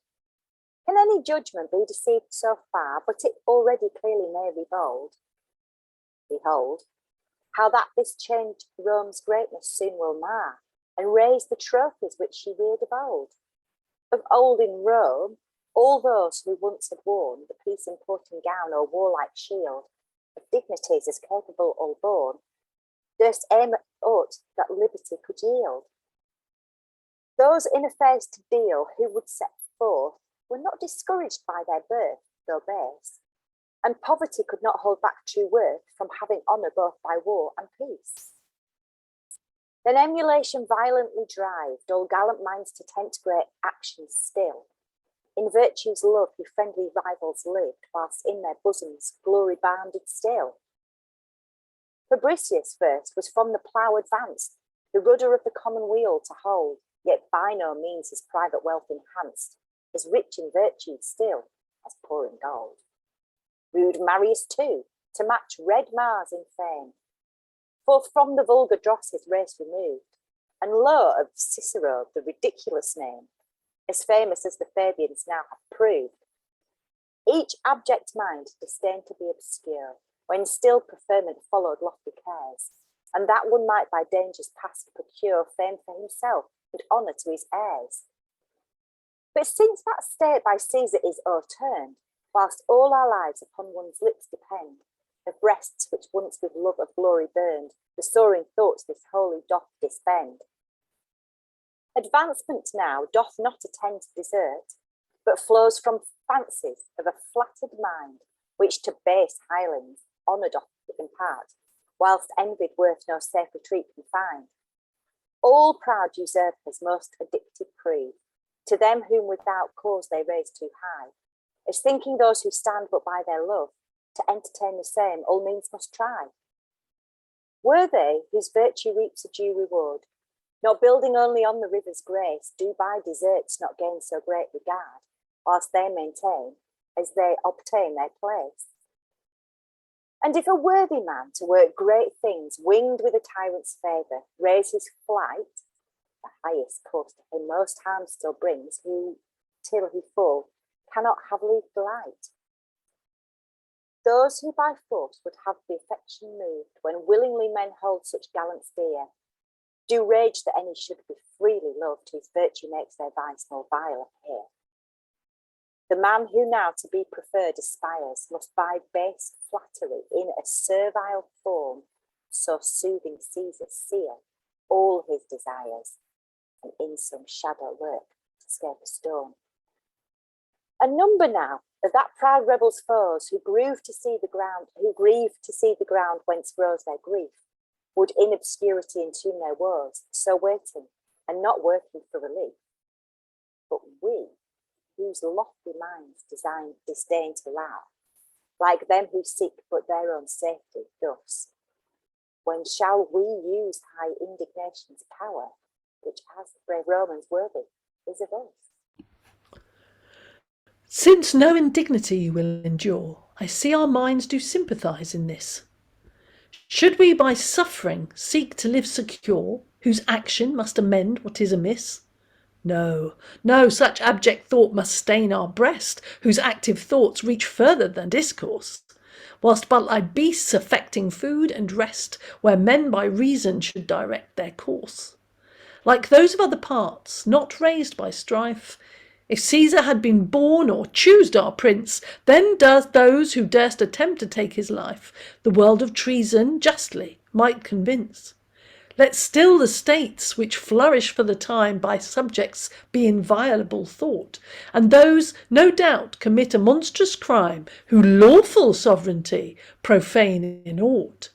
And we must think, though now thus brought to bow, the Senate king a subject Caesar is, the sovereignty whom violating now the world must damn as having done amiss. We will, dear Cassius, for our country's sake, whatever follow, give or suffer death.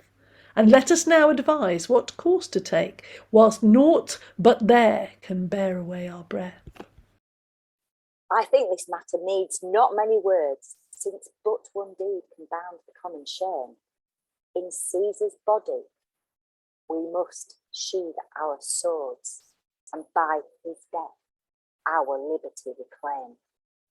But since his fortune did confound them all, who in the fields to match him did begin, whilst he by thousands made their bands to fall, with hoary legions always used to win, as Pompey's, Scipio's, and Petreius' ghosts in lightless shades can by experience tell, who after fatal proofs of numerous hosts, all famous though, unfortunately fell.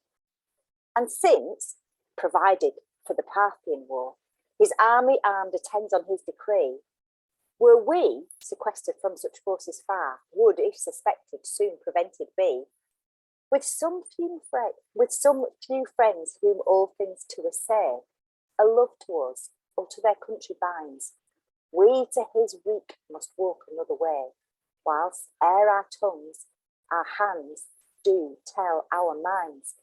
Now, when most high, and therefore hated most, the gathered senate seeks to make him king, we must go give the blow before we boast, and him to death Rome out of bondage bring.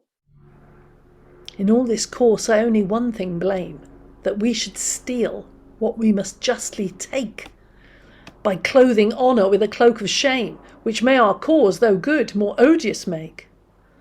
Oh, I could wish with honourable wounds to match Rome's enemy in the battle's dust. No sweeter music than the trumpet sounds, when right and valour keep a consort just. Then free, if quick, else dead, no harm more feared. I always so contentment might attain. What tomb to men more glorious can be reared than mountains made of foes whom they have slain? But how are my transported thoughts grown such that they disdain a measure to admit? Whilst bent not what to do, but to do much, on glory's throne ambition strives to sit.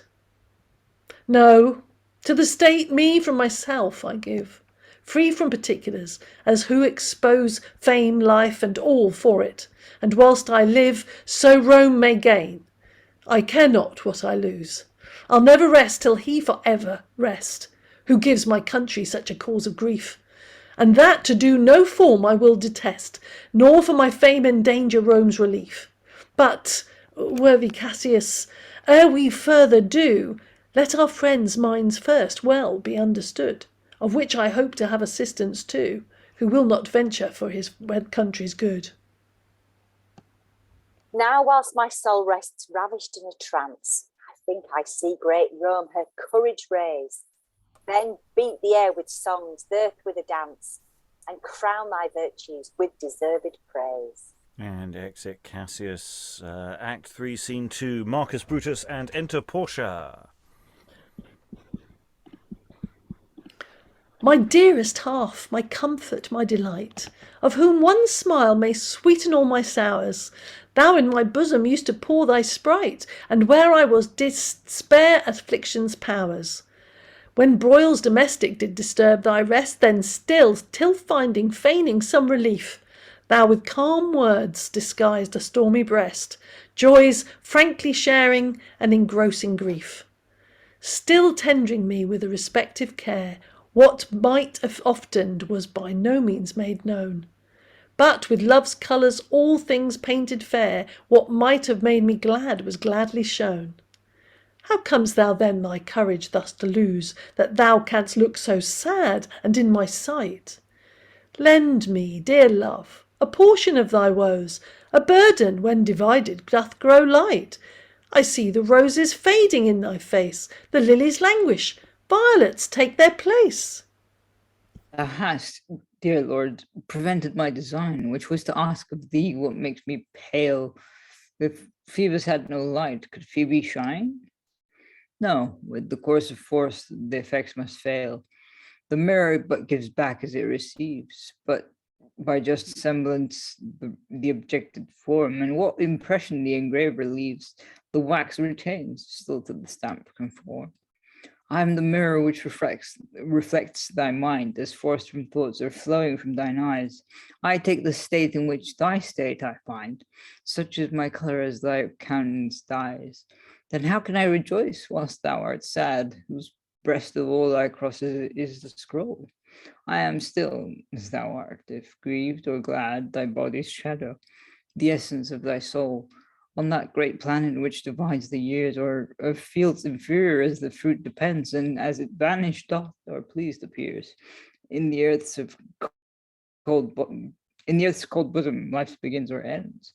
Son of my soul, I subsist by thee, whose shining virtue leads me as a thrall. From care-bred clouds, if that thy face be free, I rise in joys, but if thou faint, I fall. With all my course this countenance best accords, who, as you know, yet never from my birth light gestures used, nor did delight in words whose pleasant strains were only tuned to mirth. My melancholy nature feeds on cares, while smothered sorrow by a habit smokes. A thoughtful breast, when burdened with affairs, doth make a silent mouth, and speaking looks. As for my paleness, it imports but good. The body's humbling doth exalt the mind, where fatness comes from food but serves for food. In but fattest bodies, leanest spirits we find. Ah, since I saw thee aboard Thessalia's bounds, all drenched with blood of senators and kings, as if my soul yet smarted in their wounds, a secret sorrow oftentimes me stings. But since thy father, braving pain with blows, in the most hideous form affronted death, to him my mind a sad remembrance owes, which sorrow shall exact whilst I have breath. Yet grieve I that I gave thee cause of grief, who thought some new mishap did me dismay. To such old sores one worst can give relief, but time and end may wear my woes away. Why shouldst thou so from me thy thoughts conceal? From thine own soul, between whose breasts thou sleepst, to whom thou shown, thou dost them not reveal, but in thyself more inwardly them keepst. and thou canst hardly hide thyself from me, who is soon in thee each alteration spy. I can comment on all that comes from thee. True love still looks with a suspicious eye. Within our bosom rests not every thought, tuned by sympathy of mutual love. Thou marrest the music if thou change in aught, which, when distempered, I do quickly prove. Soul of my soul, unfold what is amiss. Some great disaster of all my thoughts divine, whose curiousness may be excused in this, since it concerns thy state and therefore mine. I wonder that thou dost thy frailty show. By nature women hath been curious still, and yet till now thou never craved to know more than I pleased to speak of my free will. Naught saved the wife a man within the walls, nor aught save him without she should embrace. And it not comely is, but one enthralls when any sex usurps another's place. Dear, to their wonted course thy cares inure.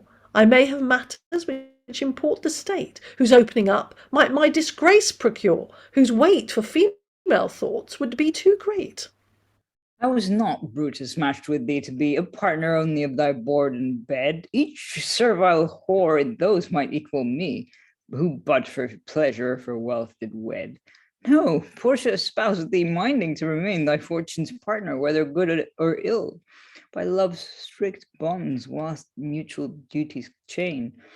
Two breasts must hold one heart, two souls one will. Those whom just hymen voluntarily binds, betwixt them should communicate all things, but chiefly that which most doth move their minds, whence either pleasure or displeasure springs. If thus thou seek thy sorrows to conceal through disdain or mistrust of me, then to the world what way can I reveal? How great a matter would I do for thee? And though our sex too talkative be deemed, as those whose tongues import our greatest powers, for secrets still bad treasures esteemed, or brothers greedy prodigal of ours, good education may reform defects, and this may lead me to a virtuous life, while such rare patrons generous worth respects. I, Cato's daughter am, and Brutus' wife. Yet would I not repose my trust in aught, still thinking that thy cross was great to bear, till I my courage to a trial brought, which suffering for thy cause can nothing fear. For first to try how that I could import with stern afflictions, spirit enfeebling blows, ere I would seek to vex thee in this sort, to whom my soul a duteous reverence owes. Lo, here a wound which makes me not to smart. No, I rejoice that thus my strength is known. Since thy distress strikes deeper in my heart, thy grief, life's joy, makes me neglect mine own.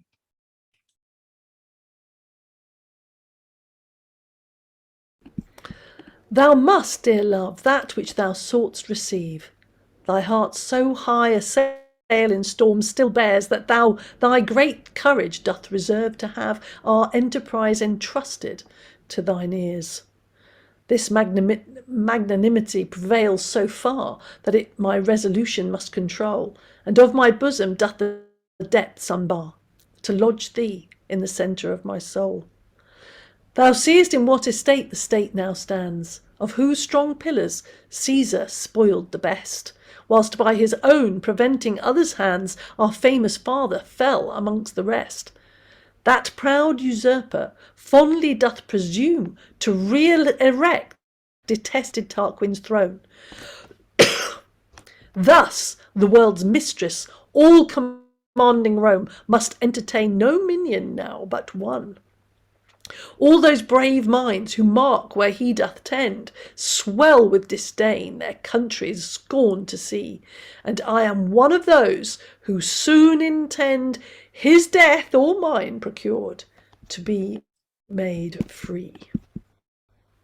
And without me canst thou resolve so soon to try the danger of a doubtful strife, as if despaired and always but undone of me grown weary of thy life. Yet since thou thus thy rash design hast shown, leave Portia's portion, render not her part, endanger naught but that which is thine own. Go where thou likest, I will hold still thy heart.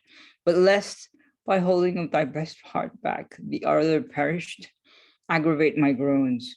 Who would be so thought guilty of thy wrack? Take all thy treasure to the seas at once, like Asia's monarch's wife, who with short hairs, sad signs of bondage, passed still where he passed, to wear away or bear away thy cares.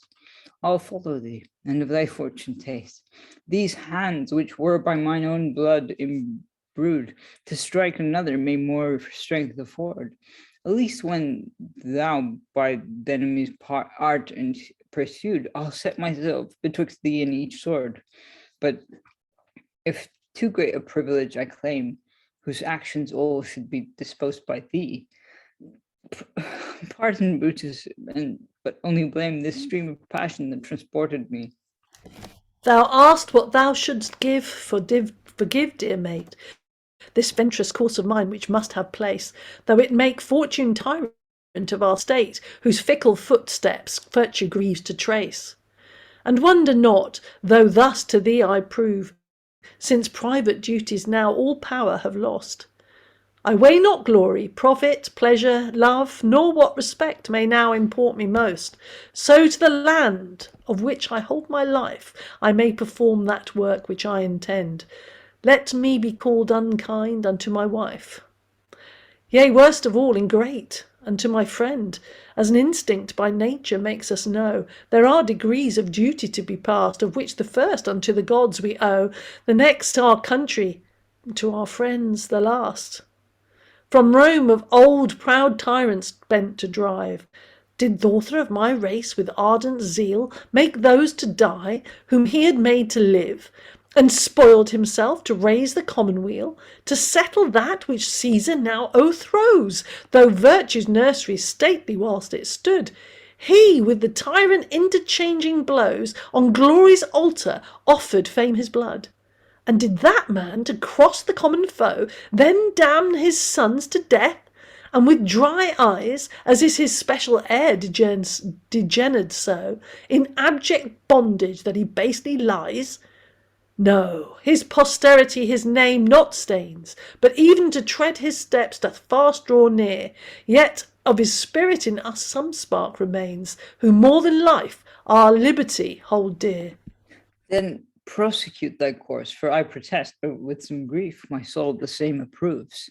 This resolution doth become thy breast, in honour's sphere where heavenly virtue moves. And do this enterprise no more defer. What thee contents, to me contentment brings. I to my life thy safety do prefer, but hold thy honour dear above all things. It would but let the world my weakness see, if I sought my delights, not thy desires. Though grief it give, and threaten death to me, go follow forth that which thy fame requires. Though nature, sex, and education breed no power in me with such a purpose even, I must lend help to this intended deed. If vows and prayers may penetrate the heaven, but difficulties huge my fancy finds, naught save the success can defray my fear. Fortune always frowns upon worthy minds, and as hating all who trust in aught save her. Yet I despair not, but thou mayst prevail, and by this course to ease my present groans. I this advantage have which cannot fail. I'll be a free man's wife, or else be none's. For if all prosper not as we pretend, and that the heavens Rome's bondage do decree, straight with thy liberty my life shall end, who have no comfort but what comes from thee. My father hath me taught what way to die, by which, if hindered from encountering death, some other means I, though more strange, must try. For after Brutus none shall see me breathe. Thou for my cause all others erst didst leave, but now forsakes thyself to join with me. O a generous love, no power weak passions have. Against thy mind thou dost with mine agree. I'll, since by thee approved, securely go, and vilipend the dangers of this life. Heavens make my enterprise to prosper so, that I may once prove worthy such a wife. But of all thy words, those grieve me most which brag me with the dating of thy days, What, though I in so good a cause were lost, none flies the fate which established for him stays. Do not defraud the world of thy rare worth, but of thy Brutus the remembrance love. From this fair prison strive not to break forth, till first the fates have forced thee to remove. The heavens, I fear, have our confusion sworn, since this ill age can with no good accord. Thou and my father should have been born when virtue was advanced and vice abhorred. Then, ere the light of virtue was declined, your worth had reverence been not thrown away. Where now ye both have but in darkness shined, as stars by night that had been suns by day. My treasure, strive to pacify thy breast, lest sorrows but sinistrously presage that which thou wouldst not wish, and hope the best, though virtue now must act on fortune's stage. And they exit, leaving us with chorus number 3. Than liberty of earthly things, what more delights a generous breast, which doth receive and can conceive the matchless treasure that it brings. It makes men securely rest, as all perceive doth none deceive, whilst from the same true courage springs, but feared for naught doth what seems best. Then men are men when they are all their own, not but by the others' badges when made unknown. Yet should we not, misspending hours, a freedom seek as oft it fails, with an intent, but to content these vain delights and appetites of ours, for but made far greater thralls, we might repent as still pent, as not still pent. The stricter bounds by others' powers, while veer licentious thoughts appalls, of all the tyrants that the world affords, one's own affection are the fiercest lords. As liberties those only live, who from the bands of vice set free, vile thoughts cancel, and would excel in all that doth true glory give, from which whereas no tyrants be, them to repel and to compel, their deeds against their thoughts to strive, they bless are in a high degree, for such a fame the scrolls can hardly fill, whose wit is bounded by others' will. Our ancestors of old such proved, who Rome from Tarquin's yoke redeemed. They first obtained and then maintained their liberty so dearly loved, they from all things which odious seemed, though not constrained, themselves restrained. Unwillingly all good approved, bent to be much, yet well esteemed.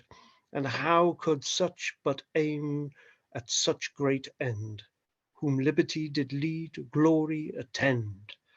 They leading valorous legions forth, through wanting kings triumphed o'er kings, and still aspired by Mars inspired, to conquer all from south to north, and leading fame their eagle's wings, they all acquired that was required. To make them rare from rarest things, the world made witness of their worth. Thus those great minds who domineered or all did make themselves first free, then others thrall. But we who hold naught but their name, from that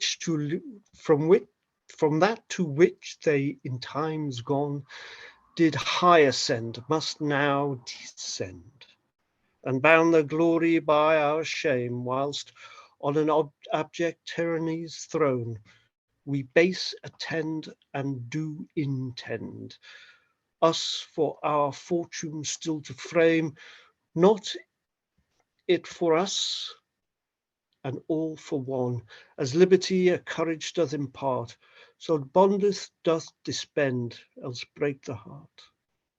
Yet, oh, Who knows but Rome's to grace? Another Brutus may arise, who may effect what we affect. And Tarquin's step makes Caesar's trace, though seeming dangers to a despise, he doth suspect we that what we expect, which from his breast hath banished peace, though fairly he his fears disguise. Of tyrants even the wrong revenge affords, but all fears but theirs, and they fear all men's swords.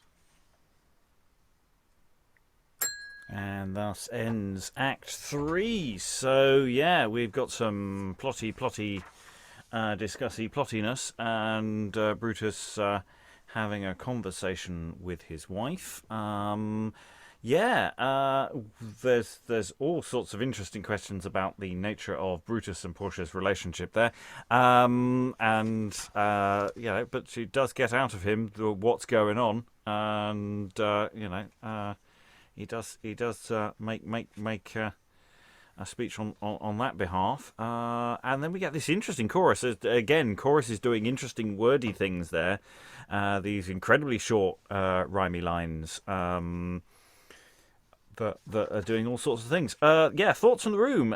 Cassius, Brutus, and Brutus, Portia. Any thoughts? We're very close to closing the session as well. So, Angela. Well, I was just going to say that I found some of that interaction actually very touching, beautifully written. It was incredibly engaging. So a bit less so towards the end, but definitely, that beginning part. Tom. Yeah, I mean, you can actually see the intimacy behind the speeches, and that holds great power. But as I say, and the last chorus was very rappy. It was just like it was like somebody just threw those songs that go along beautifully, and then somebody throws a rap chorus in. It's like, what? But it worked. But as I say, that most of it for me works as a serial type of scene by scene, and then some. The next day you would get another scene, and you would build the world yourself rather than be bombarded with this very long and wordy play. And each scene is very self-contained. It's giving us little snapshots of this, but almost everything is happening at the same time as everything else. That's what I'm finding quite interesting. It's not exactly at the same time, but there's just that sort of sense of just zooming in here and zooming, somewhere else in Rome, somewhere else in Rome, somewhere else in Rome, on the night before the deed. You're just catching these little beats where people are discussing, what they should be doing next or where they are placed. And we've had that from William Alexander before as well, actually. So I'm liking this as a structure, actually. I think it's doing a lot of good work. Eric, I'm sort of essentially going to final thoughts now. Any final thoughts to throw in at this time? I think Angela was right about how touching that interaction is with Brutus and his wife, and there's a part of me going, if you superimpose modern values on it, and it just completely falls apart, because obviously it's like, yes, I will die if he will die, and that kind of thing, which is kind of a bit. Well, not creepy, but like Stockholm-y almost. Stockholm syndrome. I don't know if that's a word. But like it just kind of I like how it starts out with what's it called? I didn't marry you because I wanted to be like I'm not here for your entertainment, basically. I'm here because I wanted to be your equal. And we share everything. That's what we do. And then obviously till she convinces him, it gets interesting until she convinces him, and then it kind of dies a bit because of the whole, as we've said, the modern issues. But I think this play is doing something very interesting. I mean, yeah, even if we cut the Juno part and stuff, it is still playable on some respect. I think there are parts that are very interesting in it. Yeah, I definitely think it is. I mean, it heavily cut down. It is just about doable on stage. I think there's there are some nuggets in there that are really nice, and I think Portia gives the great thing is Portia does give as good as she gets actually there. When Brutus is being a bit of an arse, she says stop being an arse, and and then Brutus sort of gets quite impassioned as well when he starts talking about well, this is what we need to do, and so there is a relationship there. So within the context of the play and Roman citizens of this before AD, this world feels plausible, and it doesn't quite feel like playwright with agenda imposing things, which is just sort of in a different way. Desna, any final thoughts? No, I'm all out of wise observations or daft questions this evening, but I have enjoyed it. Yeah, it's Angela, do you want to throw anything extra in, or? Yeah, but I have enjoyed it. I mean, it's been really, really engaging. I have to say, I've liked loads of it. Yeah. Yeah, I mean, it's on that spectrum of literature through drama, and it's more on the literature side, but it's got a lot going for it. It's just whether we can make it work either on stage or say as Tom said, leaning into its length and just saying, look, no, it's serialized. Give people a chance to tune out and absorb it and then tune back in again later. In episodes where you can just briefly recap what happened previously on Julius Caesar, and briefly tell you who the next people are and set you up for what's going on. That might work really well. Tom, do you have anything extra to add before I close the session? No. Okay, well, that's it for the first, a little over halfway through Julius Caesar. We will return to it very soon to finish it off, and that'll be the last of our first looks at Sir William. So all that remains is to thank all the wonderful readers for all their wonderful reading. Thank you very much, everyone, and goodbye. But greatness to be great must have my name.